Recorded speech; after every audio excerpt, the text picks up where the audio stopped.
धनपुरी गांव में बहुत पुरानी एक चुड़ैल रहती थी, जिसके बड़े बड़े पैर और पंजे थे। चुड़ैल जहां जहां पंजे रखती है, बहुत बड़ा गड्ढा हो जाता था। धनपुरी में चुड़ैल का इतना खौफ था कि लोगों ने घर से बाहर निकलना बंद कर दिया था।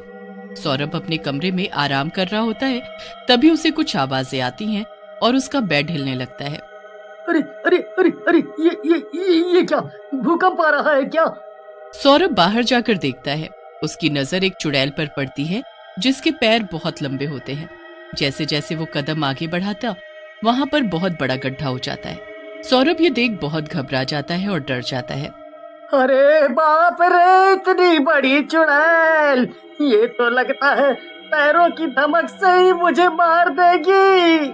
तभी चुड़ैल की नजर सौरभ पर पड़ती है और वो उसकी खिड़की से अपना हाथ अंदर ले जाकर सौरभ को पकड़ लेती है। सौरभ चिल्लाता रहता है, कैसे जाने दूं? तूने तो मुझे देख लिया है, अब तू सबको बता देगा कि रात को मैं ही आती हूँ, तो मैं कैसे छोड़ दूं? सौरभ डरते हुए कहता है, नहीं नहीं बताऊंगा, नहीं बताऊंगा, मैं किसी को नहीं बताऊंगा, पक्का पक्का, तो मुझे जाने दो, मुझे जाने दो। सौरभ के इतना कहते ही लंबे पैरों वाली चुड़ैल उसे जमीन पर छोड़ देती है और उसे भागने को कहती है। चल भाग, जितना दूर भाग लेगा तेरी मौत उतनी लेट होगी, भाग भाग भाग। सौरभ भागने लगता है। चुड़ैल अपना दाहिना पैर आगे बढ़ाती है और सौरभ उसके पैर तले दब जाता है और जमीन में धंस कर मर जाता है। चुड़ैल बहुत तेज हंसती है और चली जाती है। अगले दिन जब सौरभ की माँ उसको जगाने आती है, तो वहाँ सौरभ को ना पाकर वो घबरा जाती है और खिड़की के बाहर देखने लगती है। तभी उसके घर एक आदमी आता है। अरे सौरभ की माँ, सुनती हो? जल्दी नीचे आओ, तुम्हारा बेटा वहाँ मरा पड़ा है, जल्दी आओ। सौरभ की माँ भागते हुए नीचे आती है और जाकर देखती है कि उसका बेटा जमीन में गड़ा है और मर गया। सौरभ की माँ बहुत रोती है। सभी गांव वाले बड़े बड़े गड्ढों को देखते हैं और हैरान रह जाते हैं कि किसी के इतने बड़े पैर कैसे हो सकते हैं। शायद कोई बड़ा राक्षस आया था, उसी ने सौरभ को मारा है। अरे भैया, पता है, सौरभ को एक चुड़ैल ने मार दिया है। बेचारी उसकी माँ बहुत रोई, बहुत रोई। चुड़ैल हमारे गांव में? कब? रात को तो मैं भी आया था, मुझे तो कोई नहीं दिखी थी। हाँ भैया, बहुत खतरनाक है। हम तो जा रहे हैं, आप भी समय से घर चले जाओ। राज को उसकी बातें फालतू लगती हैं और वो धीरे धीरे घर जाने लगता है। राज बहुत थक गया था और कोई गाड़ी देख रहा था। तभी उसके पीछे से आवाज आती है, बहुत थक गए हो, सहारा चाहिए क्या? हाँ, क्यों नहीं, आपकी इतनी प्यारी आवाज है, सहारा तो बहुत ही प्यार भरा होगा। राज पीछे मुड़कर देखता है, उसे लंबे पैरों वाली चुड़ैल दिखती है। राज चिल्लाने लगता है और भागने लगता है।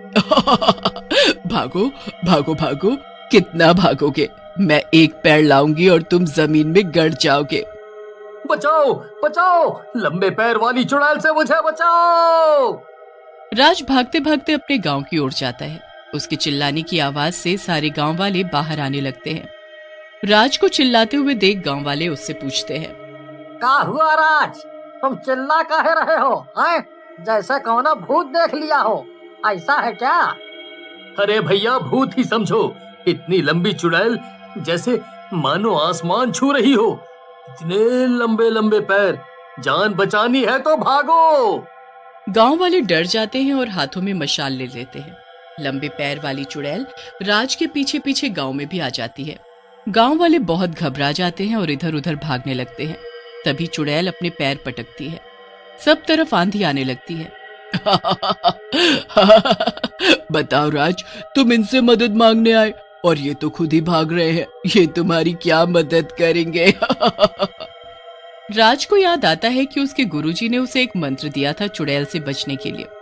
राज उस मंत्र को पढ़ने लगता है। मंत्र चुड़ैल के कानों में तेज तेज बड़े बड़े अक्षर की तरह जाते हैं। चुड़ैल बेहोश होने लगती है। गांव वाले अपने अपने घर में घुस जाते हैं। सुबह होते ही सब अपने अपने काम पर जाते हैं। इधर सौरभ की माँ एक बुढ़िया माई के पास जाती है। बोलो बेटी, क्या हुआ है? कोई संकट आया है क्या? हाँ माई, मेरे बेटे को एक चुड़ैल ने मार दिया, उसी के बारे में आपसे पूछने आई हूँ। मेरी मदद कीजिए, नहीं तो वो सबको मार देगी। चुड़ैल? कौन सी चुड़ैल और कब? कैसे तेरे बेटे को मारा, मुझे बता। सौरभ की माँ उसे सारी बातें बताती है कि वो एक लंबे पैर की चुड़ैल है। बेटी, मुझे माफ कर दे, मैं तेरी कोई मदद नहीं कर सकती क्योंकि मैं जानती ही नहीं उस चुड़ैल के बारे में। सौरभ की माँ निराश होकर लौट आती है। आधी रात को लंबे पैर वाली चुड़ैल गाना गुनगुनाते हुए गांव में घुस जाती है, पर इस बार कुछ गांव के आदमी उस चुड़ैल को मारने के लिए घर से लाठी लेकर आते हैं और उसके पैरों पर वार करते हैं। तभी एक डंडा उसके घुटने के नीचे आ लगता है और वो लड़खड़ाने लगती है। गांव वाले समझ जाते हैं कि इसकी कमजोरी कोई मंत्र नहीं बल्कि ये इसके लंबे पैर हैं जिन पे मारने से ये चल नहीं पाएगी। चुड़ैल वहां से भागने लगती है। उसके भागने से पूरा गांव हिलने लगता है जैसे बहुत तेज भूकंप आया हो। अगली रात फिर लंबे पैर वाली चुड़ैल आती है और जोर जोर से चिल्लाती है। कहाँ हो सारे, आओ, मुझे भूख लगी है, तुम्हें खाकर ही मेरी भूख मिटेगी, आओ सारे आओ। घर से कोई बाहर नहीं निकलता, सब अपने घर में डरे बैठे होते हैं। अगर तुम लोग बाहर नहीं आए तो मैं तुम सबकी गाय और बकरी खा जाऊंगी। बाहर आओ। चुड़ैल देखती है कोई बाहर नहीं आ रहा होता। गांव के लोग ये सब देखते ही बाहर आ जाते हैं। अपने पालतू जानवरों को मरता देख गांव वाले बाहर आने लगते हैं। तभी वहां बुढ़िया माई आ जाती है। सब लोग बुढ़िया माई के पीछे भागते हैं और चिल्लाते हैं, बचाओ बचाओ माई, बचाओ हमें चुड़ैल से। आप तो इतनी पुरानी हैं और सब जानती हैं, आप हमारी मदद करो ना, इस चुड़ैल से छुटकारा कैसे मिलेगा? वो ऐसे नहीं जाएगी जब तक मैं न कहूँ। आप ना कहो मतलब क्या है आपका? सब गांव वाले सोचने लगते हैं कि बुढ़िया माई इसके बारे में जानती है क्या। बता बूढ़ी माई, क्या तूने सच में हमारे गांव में इस चुड़ैल को भेजा है? बुढ़िया माई चुप हो जाती है, कुछ नहीं बोलती है और टेढ़ी भयानक हंसी हंसती है। बता वरना हम तुझे यहीं मार देंगे।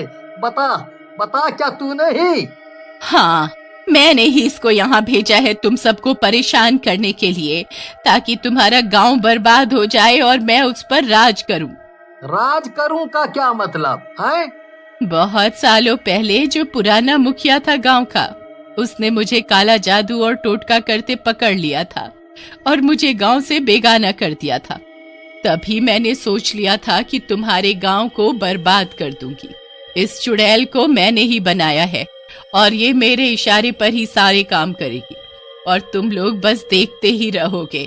क्या तुम्हें अपनी गलती नहीं याद क्या जो तुमने किया था हमारे साथ?